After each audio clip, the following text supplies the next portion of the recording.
Hey, it's John here from Hindsight. Just going to give you a quick walkthrough of how you use the system from a user's point of view. Quite often asked, yeah, we can see the features and functionality from the website, from the help guides, but what we really want to do is get an understanding of how can I use this on a day-to-day basis and what does it mean to me. So during this video, we're going to walk you through Hindsight from the point of view if you've got client roles set as a user. So that's the people that are going to be dealing with the day-to-day transactional elements of the system. So think bookkeeping processes and juniors who are going to be dealing with the heavy volume and the heavy lifting side of things. Okay, so we can see the first screen that you're going to enter is the portfolio page. Now, everyone when they logs in is going to go to the portfolio screen, and this may vary what you can see depending on the clients, firstly, that you've been allocated and assigned to, but also whether you've got any clients on the paid version or the free version. If you only have clients on a free tier, what you will see on this page instead will be a dummy dashboard page with some example data. So from the first line, what we can see is we've got some information here about unreconciled bank transactions, when the banks were last fully reconciled, and the total alerts by type. So this is based purely on the alerts that the system is generated. So we're trying to filter out as much noise as possible. This isn't going to show you every bank account for every client. It's just those ones where they've fallen outside of the parameters that you've set. So for the unreconciled bank transactions, we can see we've got the count of the transactions and the value of those transactions. They're not massive.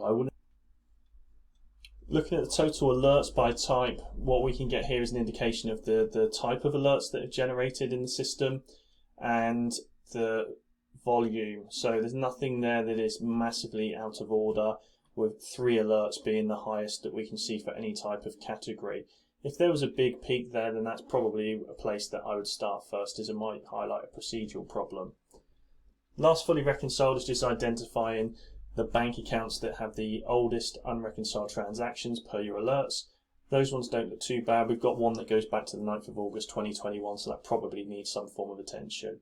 If I click into any of these, I can be taken directly to the alert for further information.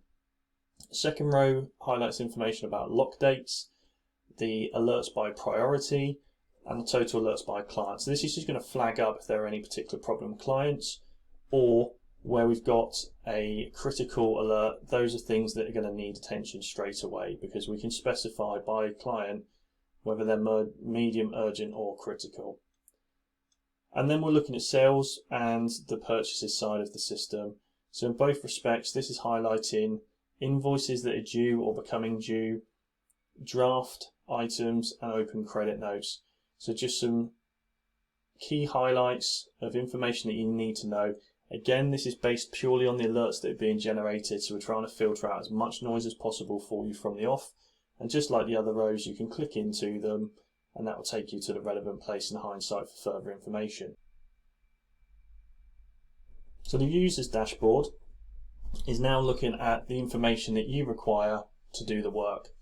So this is showing you where you've got client deadlines coming up. So this is looking at quarter ends, and we're showing you how many days there are left to the quarter end, what the quality of the bookkeeping records are, how many alerts have been generated, and what the general state of the bank accounts are.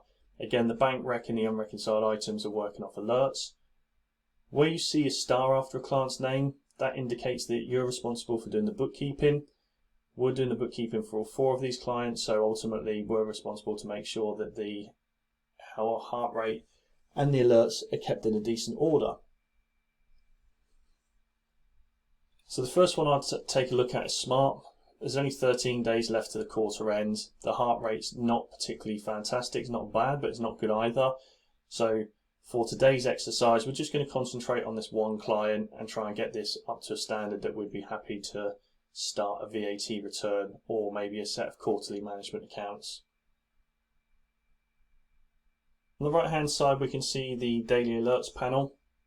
This is highlighting how many alerts are generated in the last 30 days for the clients that we look after. You can see that I had a bit of a peak on the 3rd of February there, so 31 compared to the usual 4 or 5. So something happened then, probably a process problem that required further attention to bring that back down at normal levels in the following days.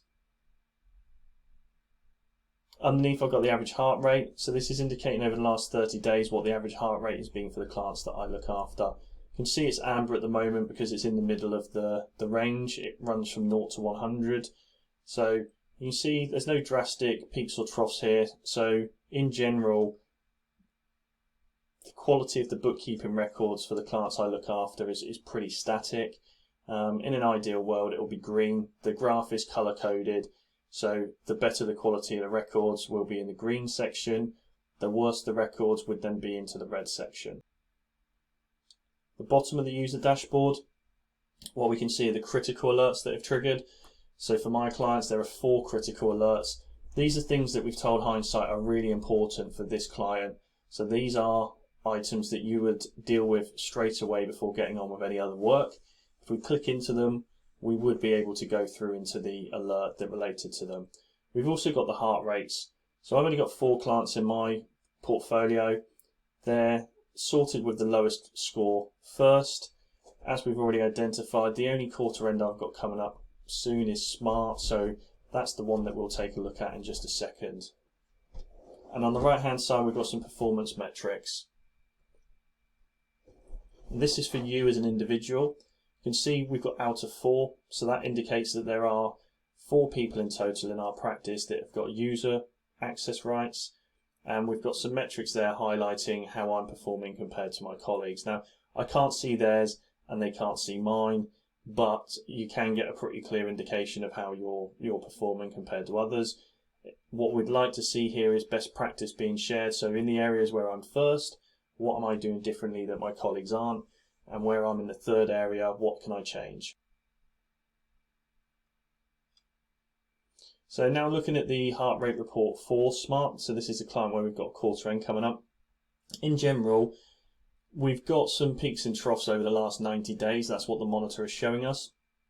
So where we've got the peaks, that's probably where I've done a chunk of work, and that's improved the quality of the records. Again, this is color coded because we're in the middle section. We'd like to see this in the green before we commence doing any kind of VAT or quarter end reporting. In general, it's looking pretty good. We've got top marks in 3 sections. It's the bank area that's really letting us down at the moment. So this is what we're going to have a look at now to see how we can improve this score. So looking at the bank section, what we can see is we've got some unreconciled transactions and we've got an issue with one of the bank balances. So our score at the moment is only 2 out of 10. The bank balance is under, and we've only got 2 transactions that total £55. So not a massive concern, but still something that needs to be dealt with. We've got to process them at some point because we do the bookkeeping, so we may as well deal with that now. The bigger concern is possibly the bank balance, and here we've got a threshold of £1,500. We're under by £1,300, so there's only £181 in the bank account currently, and it should be around £1,500. So something we need to take a look at and possibly have a conversation with the client, or certainly a look at the alerts to get a better understanding of what's happening there. This report can be run and downloaded as a PDF because we've got the star after the client name. We're responsible for the bookkeeping. So for this one, we wouldn't necessarily need to do that, but if the client does do their own bookkeeping, we could hit the download PDF button, save this as a report for the client and send it across to them. In the comments section on the report, that highlights the items of work that needs to be completed to improve the score. So once this has been sent across to the client, they've also got a list of outstanding items that they can work from to improve the score overall. Because this one's quite clean, we don't have a lot of commentary on here, but if there were comments, then the clients can work from that. I'm going to have a quick look at the alerts section for the time being. We've only got a couple of alerts for this client, so I'm just going to look at purely the Smart alerts. From here, we've got the bank balance and the unreconciled bank transaction. So here's an indication of the bank balance. We can see it should be £1,500. We're below that. The graph underneath is showing us the current last 13-week period versus the prior 13-week period. So we can see that this bank account has been steadily on the decline for a period of time. So what we'll need to do here is try and understand, do we need to change that trigger? or do we need to speak to the client and understand where the money's gone and when are we going to get some in? We hit the cog icon here, we can have a look at how this is structured and we can make a decision about what we want to do with this alert. On the unreconciled bank transactions, we've got just 2 items that need attention. We've got hot links here, so we can just click on those and dive straight into the Xero organisation to rectify those. We can copy the data, dump it into Excel or save it as a PDF. So again, if the client's responsible for their own bookkeeping, we've got the ability here to very quickly and easily send them the information to get them to bring their books and records up to date.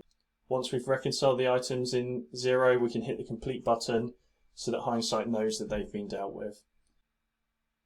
With the bank balance, we're going to snooze this for a period of time. We need to speak to the client because we've got to get a better understanding of what that bank balance should now be and what they're expecting going forwards. So from here, we'll snooze it for a couple of weeks to give the client an opportunity to get back to our inquiry so that we know what we should be doing with this. This will stop Hindsight flagging this up. Now looking at the actual client record itself, because we've done some work, what we want to do is resync this with Xero so that we can update the system. You see here that the last sync was at 6 AM this morning. That's what generated the alerts, and that's ultimately what the score is based on. So if we've done a bunch of work and we now want to improve that, what we'll need to do is hit the Data Sync tab and sync now. This will take a few moments to resync. Once each of the endpoints have synced, the alerts will then be generated again, and then that will create a new heart rate score and update the system. So if a manager were looking at this and this was one of their clients, they'd see the new reflected score, not the old score. So we can see that we've now sunk again with Xero at 12:40. So our information in the system is updated. You see the current heart rate score has still got the same score. We need to rerun this report and then that will update the scores for us. You see we've now improved our score from 50 to 80. All areas are looking good. The colour of the chart's changed. The bank is still showing 70 out of 100 rather than 100 because we've still got the issue with the bank balance. We didn't actually make any adjustments to the bank balance. It's showing as ticked on here because we've snoozed it. So there's no alert that's been generated for that, but it's still impacting our score, just to highlight the fact that there is something that needs attention. That way it doesn't get lost in the noise. We go back to our dashboard. What we'll be able to see from the user dashboard, what we can see from there is that the critical alert's now 5. The user dashboard will now have changed to reflect the updated score, and we're now showing 82, and there are no alerts because there were 2 alerts created for Smart previously. We've now corrected those. Our work is done.